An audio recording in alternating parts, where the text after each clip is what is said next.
Hello and welcome to ETGovernment Chai Pe Charcha. ETGovernment Chai Pe Charcha is an interactive program where we feature top bureaucrats, high achievers from diverse fields, and highlight their professional journey, their achievements, and challenges they have faced in their career. Today, our special guest is Managing Director, Uttar Pradesh Metro Rail Corporation, Mr. Kumar Keshav. Mr. Namaskar. Kesh, Mr. Keshav, in a career spanning over 37 years, started his professional journey with Indian Railways as IRSC officer in 1984. A gold medalist from IIT Kanpur in MTech and IIT Roorkee B, Mr. Keshav took over as managing director of UP Metro in 2014. In the past, Mr. Keshav has also held leadership roles in Delhi Metro. As part of Lucknow Metro project, Mr. Keshav commissioned the trial runs in a record time of 2 years and 2 months. The project is the fastest ever metro project executed so far.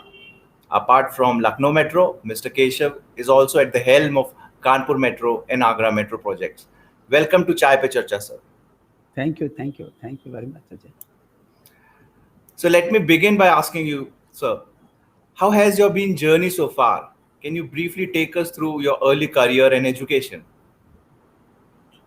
Ajay, I did my graduation I joined in Roorkee University in 1977 and completed my graduation as Bachelor of Engineering Civil in 1981. Thereafter, I studied my master's from IIT Kanpur and did that in 1983.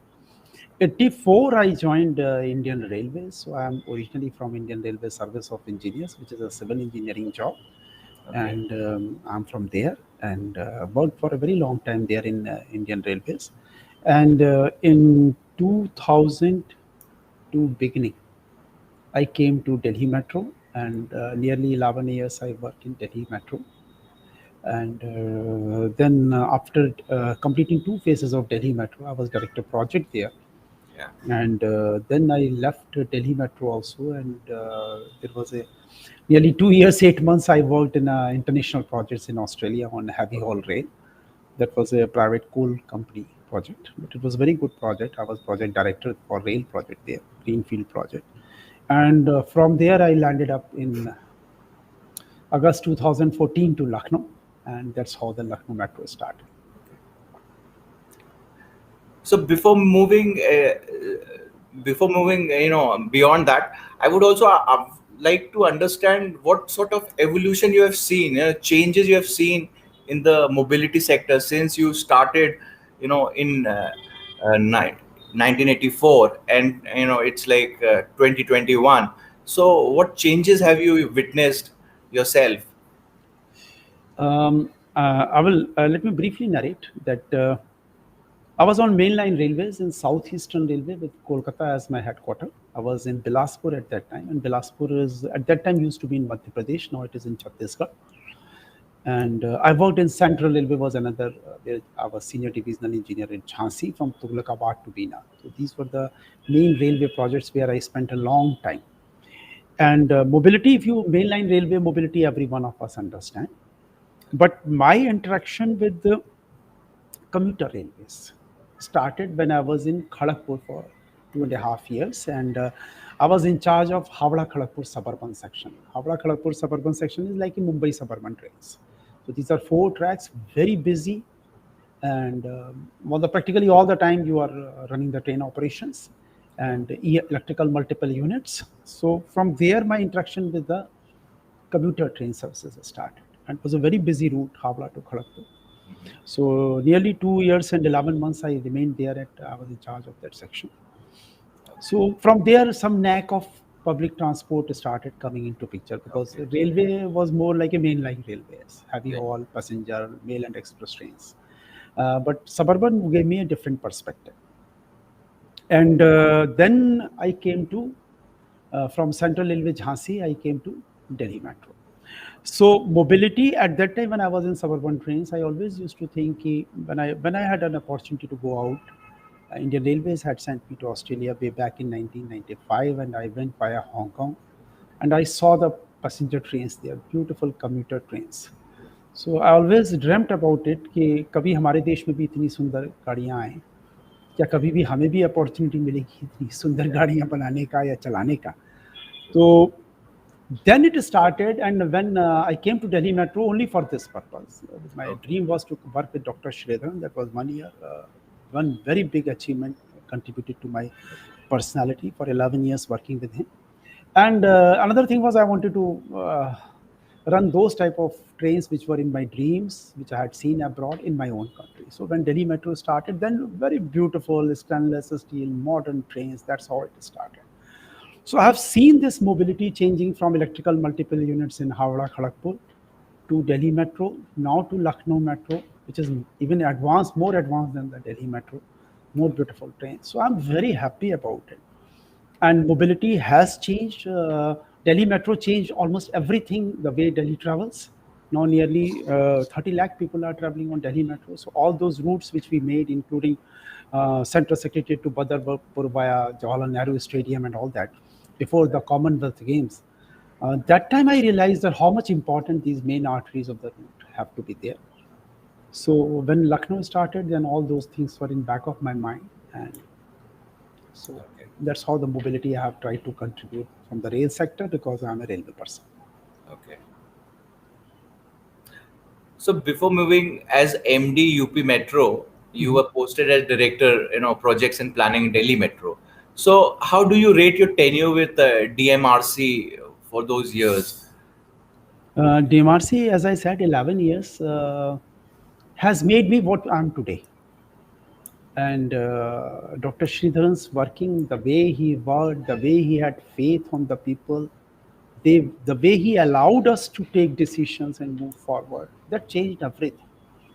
And it gave me a lot of confidence, both from the management perspective as well as from technology perspective, taking a bold decision even on technology issues. And a love for technology means you have to be modern. You have to do something which is ultra modern. I use the word because it is not for the sake of modernity that I am trying to go for ultra modern. I want to be ultra modern because it saves your operation and maintenance costs. Your system is very efficient. At closer frequency, you can operate without much of the troubles. And then you save a lot of operation and maintenance expenses, which in a life cycle of a project is very, very necessary. So Delhi Metro has been a wonderful experience, and that has only taught us everything. And Dr. Sridhar's role, that is a reflection on my each and every action. So I don't evolve anything, I only copy. Okay. So what in terms of technology, has evolved, while you were like in Delhi Metro, and now you're heading, three prime projects, Lucknow Metro, Agra Metro and Kanpur Metro. So what in terms of technology, has changed or evolved? So can you just tell us something about that also? Let me tell you that Delhi Metro, when we started phase one, when I joined, we were all broad gauge. Broad gauge means exactly Indian Railway gauge, which is in terms of millimeter, 1.676 meter. That is the broad gauge which you see. Gauge means distance between the rails.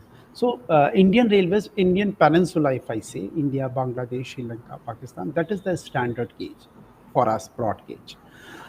So Delhi Metro also phase one corridors were all on broad gauge, because Indian Railway is the technical body, so they approved only broad gauge. And so technology part you are asking, word over, railway is on a standard gauge, which is a smaller gauge. It is called it is 1.435 millimeter, so it is about 20 centimeter less than that. We went for, then we were thinking all the time that we should switch over to standard gauge, at least for metro. Reason being that metros are very advanced technologically, so you should adopt a system which is readily available world over. Means easily it can come, then my cost of manufacturing and operation can come down. So that was the first thing which we started thinking about Delhi Metro standard gauge.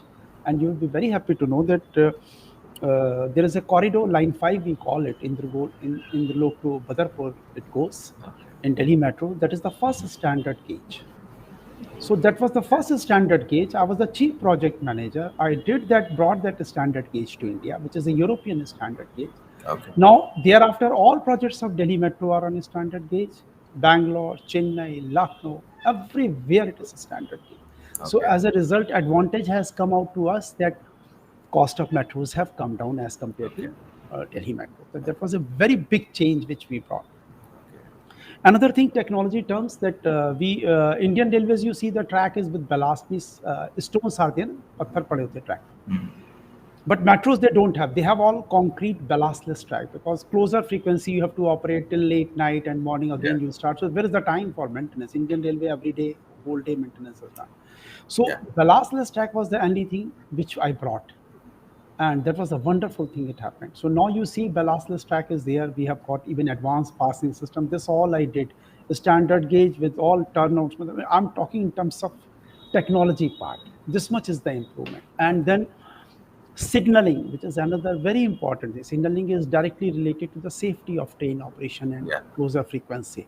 So signaling, now we have switched over to communication based train control system, which is much ahead even what Delhi Metro had done. So Okay. we were the second project in India which did it. And first project was of course Kochi, which was by Dr. Sridharan. So I never wanted to be the first project. Okay. So Lucknow Metro was a project after Kochi, which started communication-based train control system. So now that is also being adopted by all metros. So and apart from that, many technological advancement, energy Yeah. efficiency improvements in the trains and other systems. So, can you tell us something about your management style and leadership as a person who has to manage such a vast team? Managing metro team is like huge. So, can you just tell us something? How do you do that?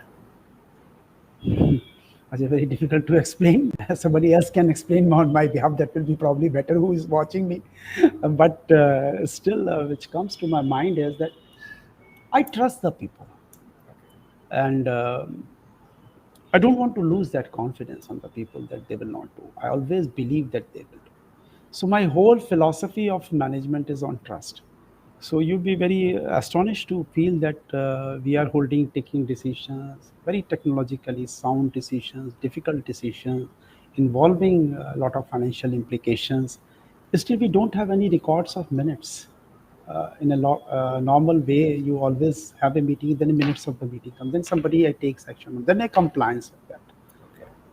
So for me, it is a belief. So and then other thing is there is no time to issue a minute, then take a compliance, then again decide.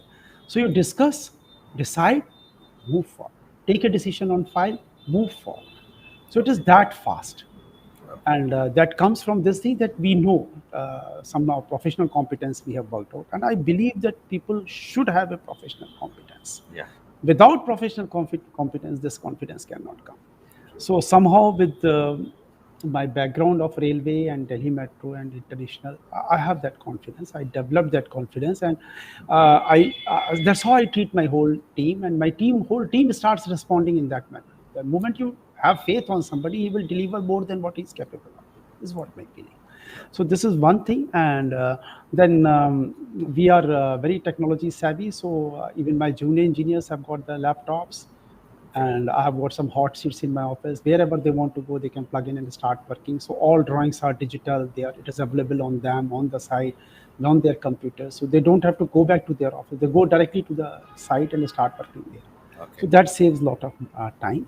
And I have spent a lot on my training of my people. Okay. So somehow their professional competence and their behaviors, that how they have to dress up. So you must have seen we all wear our same uniform from top to bottom, MD to judge, junior engineer. Everybody is wearing uniform at the side with the vest, helmets, barricades, all that culture which I thought should be brought in based on international experience, which I have done it. So that's all has helped.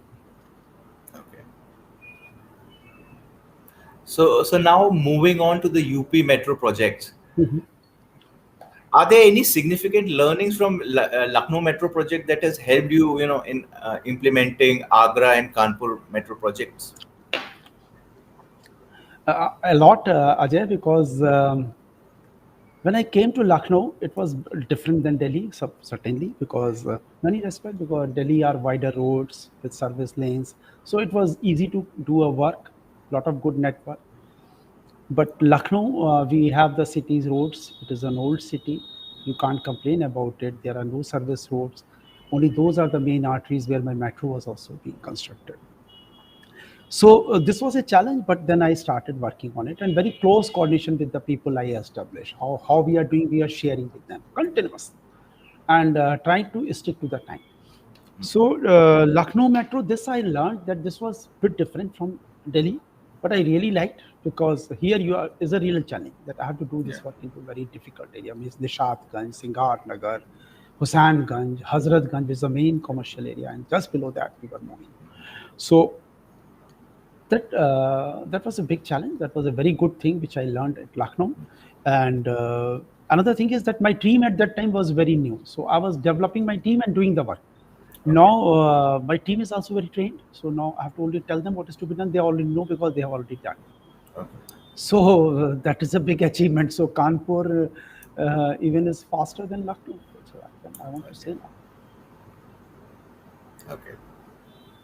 So- And currently, how much work is done in these three projects? Lucknow was the first corridor, 23 kilometer from Yeah. airport to Munshipulia, which we have completed, and whole corridor was commissioned on 8th March 2019 by Honorable Prime Minister. So Lucknow is in operational complete corridor. Second corridor is still under government's approval. It's the state government's approval. Then thereafter it will go to the central government. Kanpur are two corridors, 32 kilometer, 32.5. Out of that, we our metros are already always started with a small corridor to start with. So Kanpur also we are doing a priority corridor, which is from IIT to Motijheel, 9 kilometer with 9 stations, and we started on 15th November 2019 when Honorable Chief Minister started with the first filing there near IIT, and just 2 years. And this year November we will start our train trials. So civil works are almost 85% complete. Systems, signaling, telecom, traction, this all is progressing. And I visited my train. Train is coming from a plant in Bombardier has got a plant in Savli, Gujarat, where the trains are being manufactured. So I was there 3-4 days back, and happy to share by September end I will bring my first train to Kanpur. Okay. And Agra is another project which we started. Agra, because there are a lot of restrictions in Agra because of the Taj, that is very right, and we required a Supreme Court's permission for starting that work. So which we finally got it on 14th of July 2020.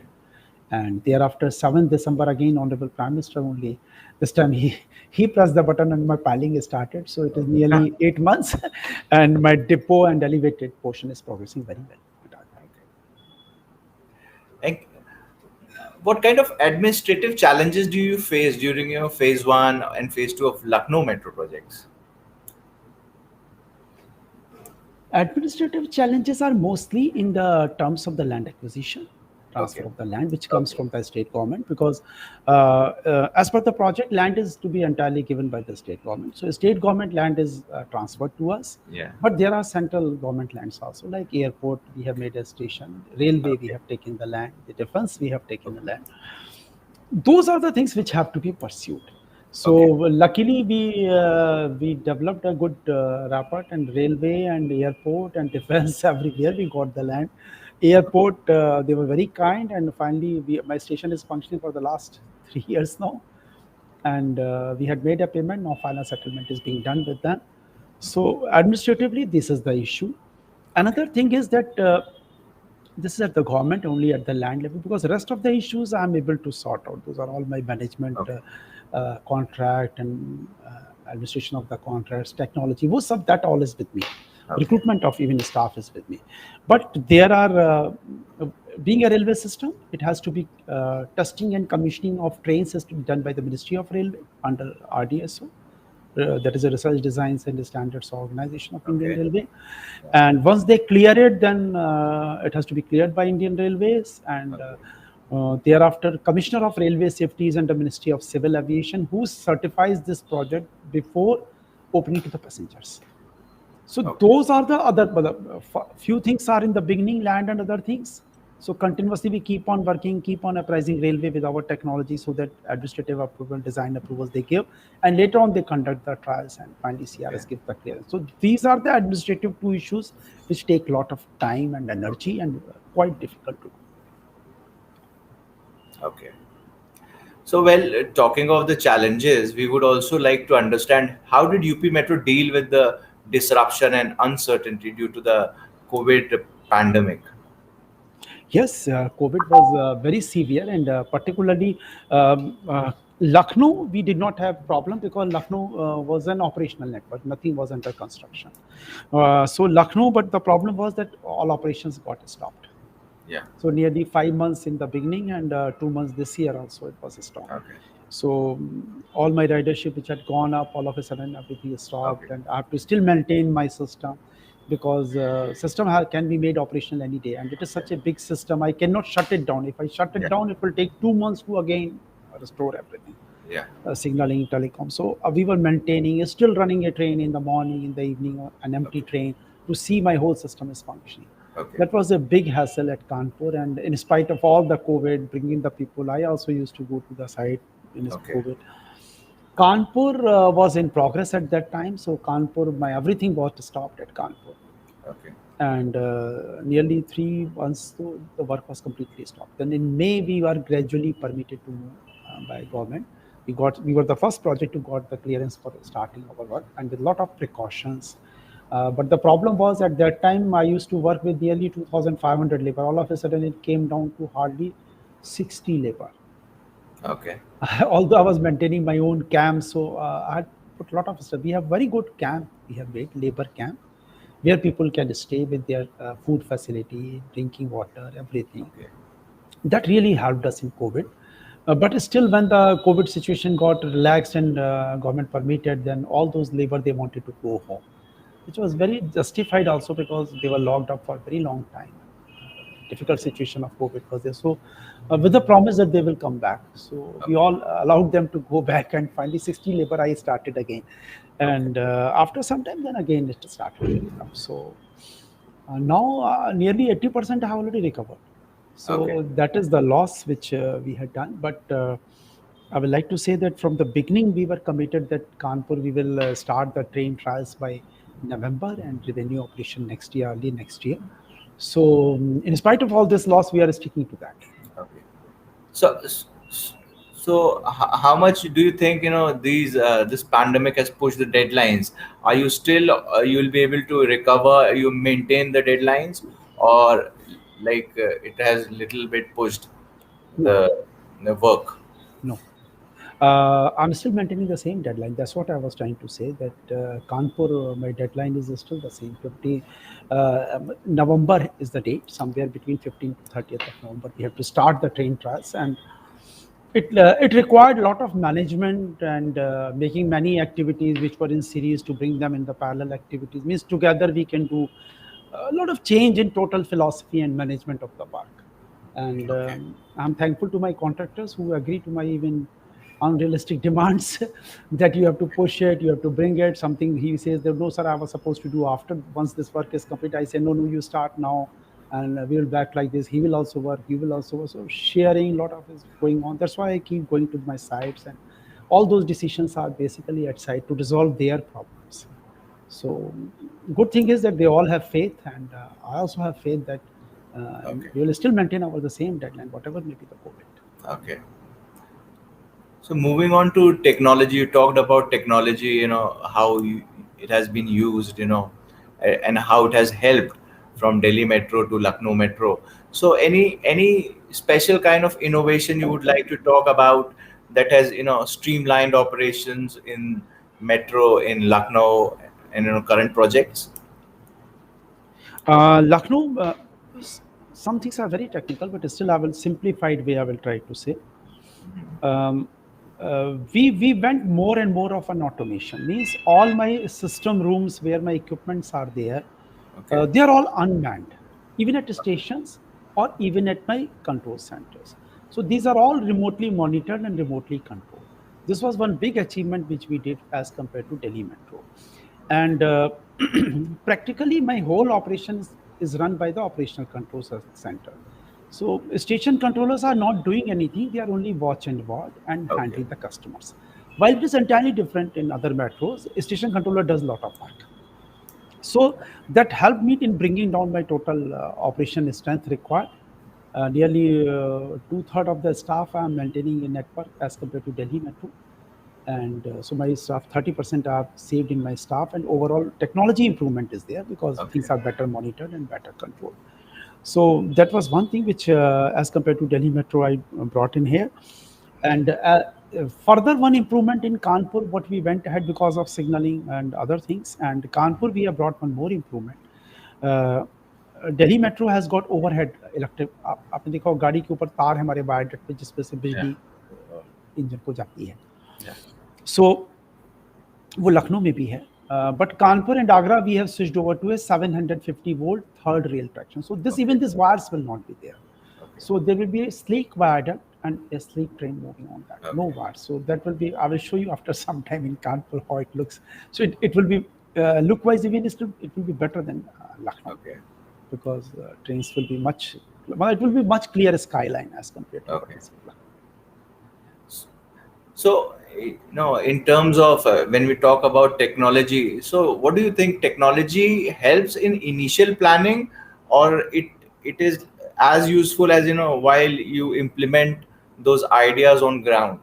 Because one thing is like developing the map on that you said that we all the engineers have that laptop maps and digital thing, but is that useful also on ground, and how, if it is? Ajay, this is a very tricky question. More technology savvy means more difficult to implement. Because more technology means more integration between the system, more testing and commissioning. A very simplified system, I push a button and it starts. But the other thing is that I want to speak and my AC should start. So it is more complicated.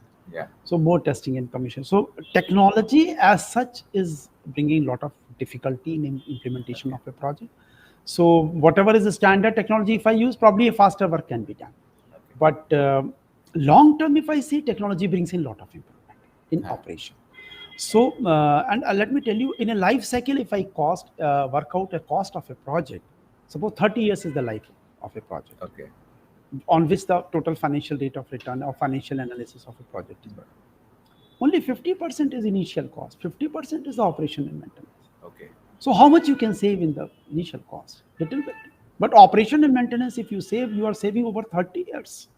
So all energy efficient equipments, better management, better electronic monitoring of the equipment so that it doesn't fail. You are able to identify before that itself is corrected so that failures are not there.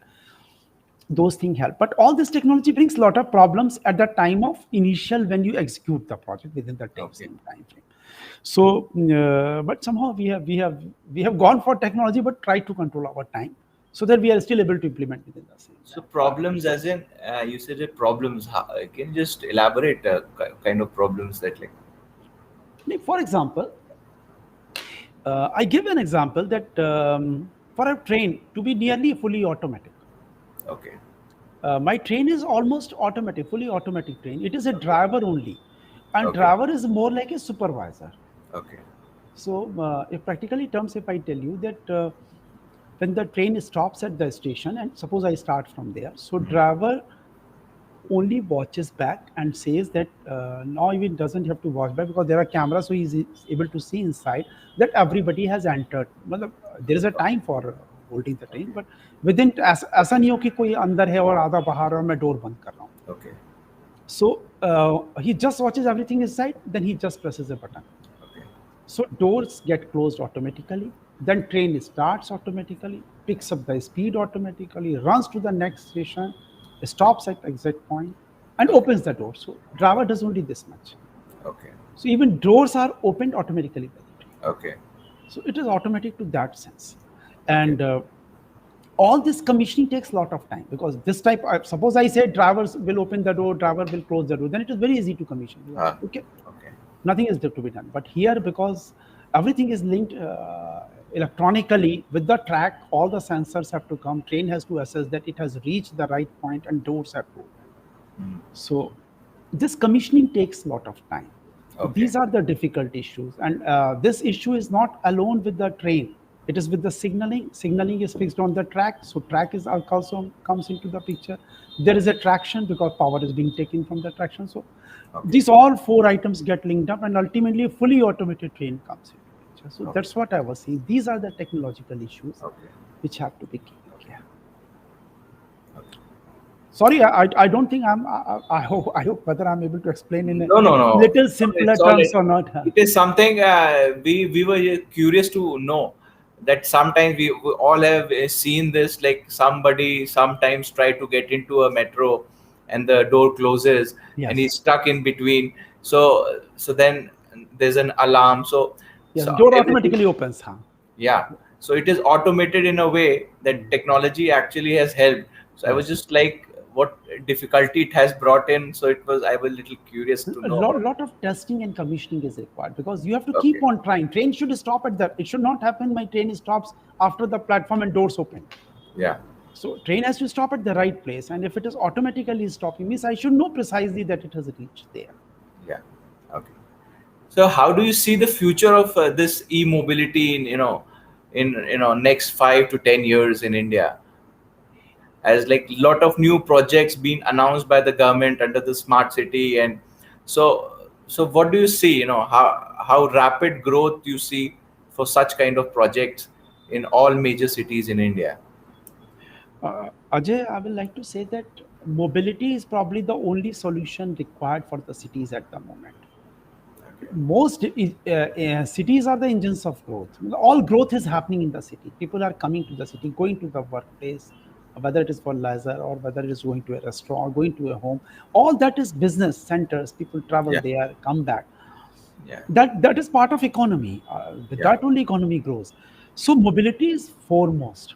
It has to be provided. And the other thing is that personalized mode of transport is very, very, very bad, I will only say. Okay. Let me just tell you, we all understand in terms of passenger kilometers. One passenger travels 1 kilometer, how much energy he uses. Yeah. In a motorcycle, he uses 5 times the energy which he travels when he travels as compared to the metro. And if it is a car, it is 20 times. Means 20 people will use the same energy which one car owner is using. Okay. So mobility is that important to be provided. And as you said, e-mobility. It is not the metro alone will solve the problem. Metro along with the buses, along with the other modes of transport like public transport, like bikes. We have also done some bikes tie up with the bike agencies which can take the bike. You can take a bike and move to the nearby area. We have tied up with Uber that on shared taxi basis, he takes the people with the same app. So all this e-mobility is very, very necessary because that once that comes into picture, then only people will leave their vehicles at home and start moving with the public transport. And the moment public transport comes, energy requirement becomes 1/5 or 1/20th. So you think about how much money we will save as a society. Total country, or whether a person spends or the country spends, it is one and the same. Ultimately, the total bucket is the same. So e-mobility is very, very necessary. All modes of transport should be propagated, which can be shared by the people. A taxi service is always better than as compared to owning a car. That's how the Ola and Uber became so popular. People thought that why a car is required. I can anytime call and move. So do you think the approach should be, as government is doing it, they are now expanding, the e-mobility projects more in tier 2 and tier 3 cities also. Very right. So what future these places have, in terms of viability, economic viability, will they be like churning enough money to, self-sustain them?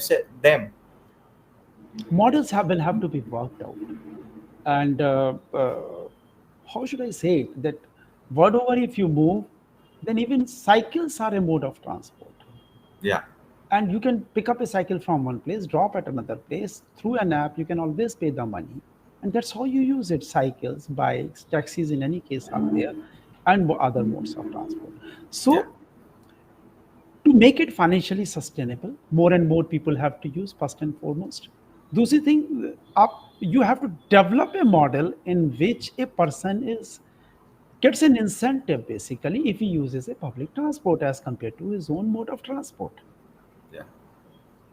That's how it has to be done. It has to be financially made sustainable. I'm very, very right.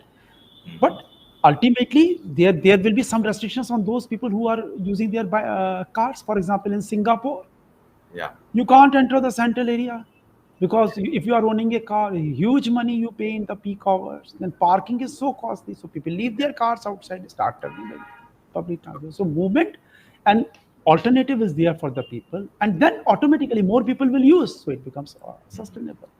So my feeling is all this sustainability of this different modes of transport will depend upon simultaneously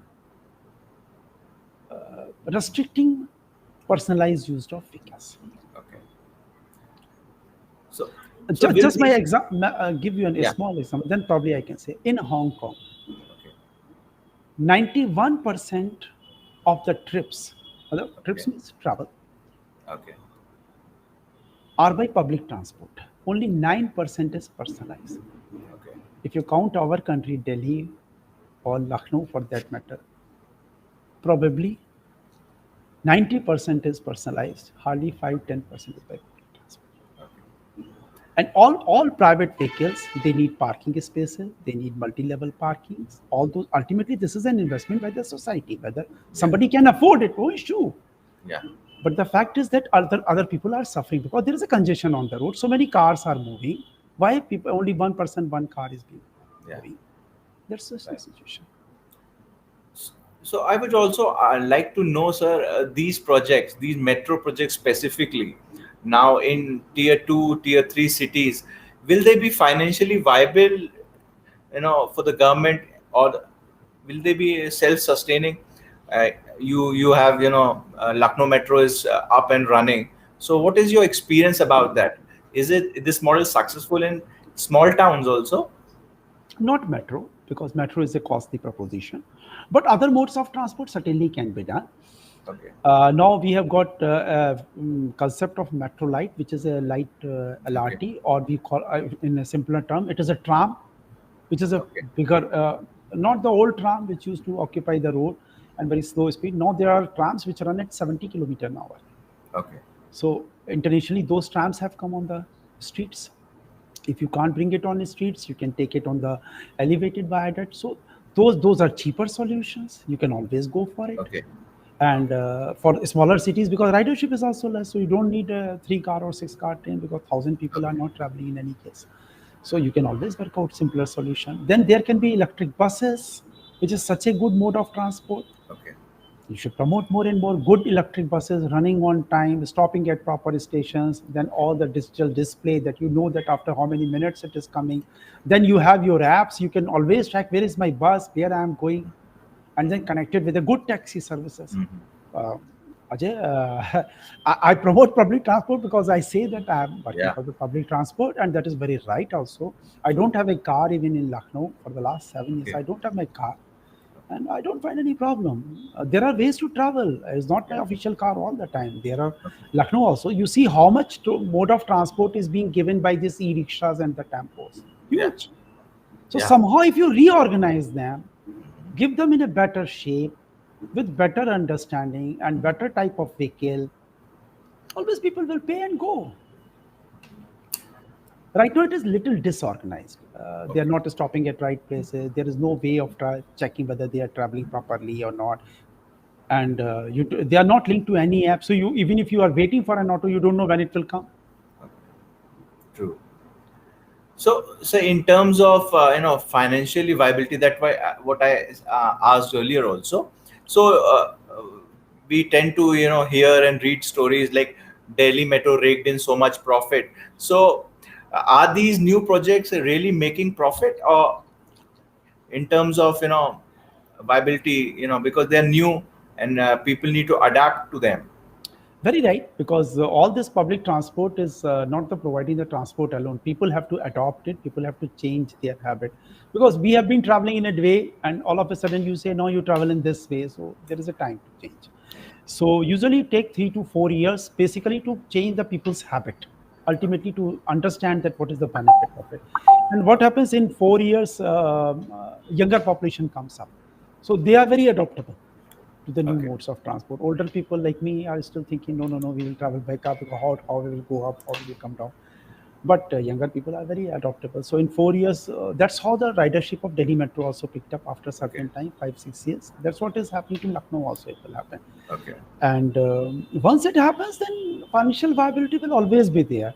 Okay. And I can share with you, since you raised this issue, Lucknow Metro also we are able to recover all our operation and maintenance cost. Okay. Means I'm able to give a good service, meeting all the money from my own pocket, whatever I earn, I'm able to Okay. do that.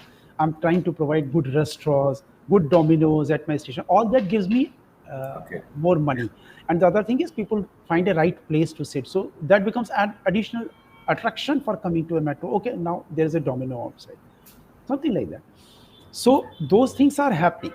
Now you see at Vishwavidyalaya station, so many good restaurants are outside.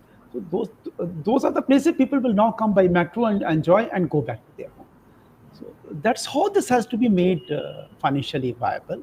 Metros are always made financially viable through the property development, means through commercial development at the premises or just below their metro stations. That becomes an attraction because a ticket fare, you by raising the ticket fare, you can't make the metro viable. So only thing is once my ridership comes back, then further improves, then I will be able to pay back my loan portion also. So from the day one, I'm not asking any money from the government Okay. for operation, giving such a good service, maintaining all our things. But to pay back my loan, I have to earn little more. This is what I'm Yeah. saying. But it is still interesting to know that operation costs uh, are are being recovered Very right. in initial less than I believe it's just a 2 years time. Uh, Yes, from 8th March to 2 years and few months, and but in between we had two breaks of COVID also for a very long period. yeah. So, but still, it's interesting And to clean, understand. maintained, well-kept trains, properly drivers, all services maintaining. In spite of that, we are maintaining, getting our operation maintenance. Okay. Which is good. Yeah. But I have to do more. I'm not saying I'm not. I don't want to be reluctant because I have to earn more. Then only I will be able to pay back even that loan which I have taken. Okay. So, in totality, how many phases are proposed in Lucknow? Lucknow right now we have done one corridor, one another corridor. We call it Lucknow Metro Phase 1B, which is from Charbagh to Vasant Kunj, and by a very important area of Lucknow, old area, this Aminabad and Okay. city station, medical college, Chowk. It goes to a very good area. So Okay. that corridor is right now under the government's approval. Once that Okay. comes, that will be the second corridor, and then metro will keep on going. And what is the deadline of this phase per Second se? corridor. Second corridor will, after the state government approval, it will go to the central government because we are a jointly funded company Okay. by the government of India and government of Uttar Pradesh. So it will go to the government, and once it approves, thereafter we being underground because it is underground, nearly 7 underground stations in this much Okay. densely populated area. Yeah. It will take 5 years to implement it. Okay. 5 years. So once it gets approved, after 5 years, all Aminabad will become as good as Hazratganj. We'll have metro connectivity. Yes, and it will be more flourishing in the business. Yeah. I always feel. That's good to know. I also come from Lucknow and I've seen these places. So Uh-huh. they've always been really very dense. So it'll be good that we'll have a Chandni Chowk sort of Yes, something exactly like that. Chandni Chowk will infrastructure. get Chandni Chowk of Aminabad of similar to Chandni Chowk in Delhi. Yeah. That will So get connected, and even now people are going. That's why there's a very good market there, very good yeah, things. That's how people go there. So it will be better mobility there, which you are talking, mobility and all those issues. that's really interesting. So as we wrap up, we would like to ask you that looking at specific, what are the specific targets like for you? I know during the current fiscal, any specific target metro completion deadlines? In current fiscal, I have to commission my priority corridor of Kanpur, which is a big target on my shoulders Okay. by the end of this year or beginning of next year, because that is a project which we are committed to do. So that Okay. if I do it by the end of this year, it will be just 2 years, 1 month. And you were talking Lucknow about 2 years, 2 months. So I will be, Okay. that will be a bigger achievement than Lucknow. Okay. That is one thing which is very big on my shoulder at the moment. Okay. And so finally, what keeps you motivated that you always are ahead, of the all the deadlines? कैसे बताऊं आपको? गलत मत लीजिएगा, मतलब उसका गलत कोई मीनिंग ना ले ले। No, no. लेकिन मैं कह रहा हूँ, कभी किसी ने आपने मोटरसाइकिल कभी बहुत जोर से चलाई है? चलाई है, मतलब अगेंस्ट रूल्स है, कोई बात नहीं, Yeah. लेकिन मैंने चलाई है Okay. और उसका अपना एक थ्रिल है, उसका एक मज़ा है। Okay. तो that keeps you motivated. Okay. आपको बहुत तेज़ी से काम करने का भी एक मज़ा है। Okay. अब वो कितना सही गलत मैं नहीं बोल पाऊँगा, मैं तो सही बोलूँगा। मैं नहीं कह रहा मोटरसाइकिल तेज़ चलाइए, मैं ये कह रहा हूँ, लेकिन उसका एक मज़ा है। उस काम को तेज़ी से करने का एक मज़ा है, जो आपको अलाइव लगता है, जो आपको यंग रखता है, True. आपको अपना रिज़ल्ट सामने दिखाई देता है, जो आपने प्लान किया। मतलब how good it will be, you think about it. 15th of November 2019 honourable chief minister Yogi Adityanath ji उसका बटन दबाते हैं, हम पहली पायल शुरू करते हैं, और 2 साल बाद उस 9 किलोमीटर में उसी IIT जहाँ से मैं पढ़ा हूँ, वहाँ के स्टूडेंट्स अगर मोती झील तक ट्रैवल करेंगे उस मेट्रो में, तो उससे अच्छा तो कुछ है ही मेरे लिए। Yeah. No, you need to be careful for both the things. Very right, you have to be careful, you have to be very sound. I am not saying कि मोटरसाइकिल तेज चलाना अच्छी बात है, लेकिन ये भी हमें मानना चाहिए कि किसी काम को तेज करने का एक मज़ा भी होता है, तो आपको करना चाहिए, क्योंकि ज़िंदगी सिर्फ काम ही नहीं, उस ज़िंदगी को आपको एंजॉय भी तो करना है अपने, और आप और कुछ नहीं एंजॉय कर सकते। I can only do my work, Yeah. so let me enjoy my work, let me do it fast, within the cost, within the time. It gives me so much pleasure to do it. No, that's That right. keeps me That's right. On a racing track, you need to speed up and carefully. While on roads, you have to be You like have to be cautious. Very right, very right. So suppose you are on a racing track, you will always try to drive very fast, because which you yeah, usually do not do. It is not required because you are not going anywhere, but still you want to drive because that thrill is there. yeah. So, That Mr. is the only Kumar, thing I can say. yeah, that's a thrilling I, thing. I will only request everyone who is listening not to quote me on this. No, that was really interesting insight. I would say.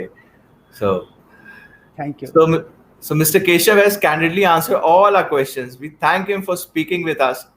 Thank you, sir, for talking to us and sparing your time. Thank you, Thank sir. you. Thank you very much. Thank you very much. Thank you, everyone. Namaskar.